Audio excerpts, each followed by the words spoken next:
आपण मैंने धनिया पत्र को सबु तरकारी पकाउछंती किंतु धनिया पत्र को गोटे तरकारी बनैछंती।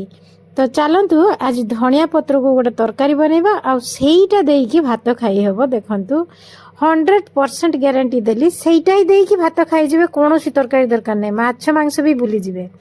तो गोटे बिड़ा धनिया पत्र नहीं आसली, ताको भल की धोई परिष्कार करिकी नहीं नेली।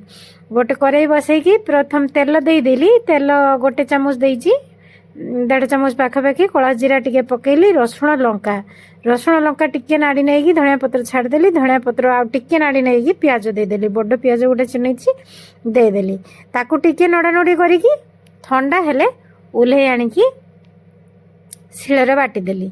देखंतु आउ किछि दबा दरकार नहीं, कला जीरा देकी छुंकीबे, रसुण लंका धनिया पत्र देकी ता ऊपर प्याज पकई देबे, पियाजटा दर्शिजा होइथिबो ओल्हे आनिबे, ओल्हे आनी बाटंतु कि ग्राइंडिंग करंतु, बस हे गला गोटे धनिया पत्रर तरकारी।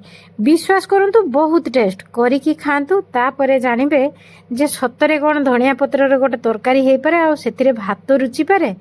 तेणु करिकी खांतु, खाइले जानिबे। वीडियो पसंद आसले लाइकटा निश्चय करिवे। এই ধনিয়া পତ୍ର তরকারি কোনসি খটা তরকারি নুহে, তেণু শীতরে প্রচুর মাত্রারে মিলুছি ধনিয়া পত্র। আকু এমতি তরকারিটা বনাই খান্তু আর দেখন্তু ইয়ার টেস্ট ভুলি পারিবেনি বিনা তেল মশলারে। রইলি, নমস্কার।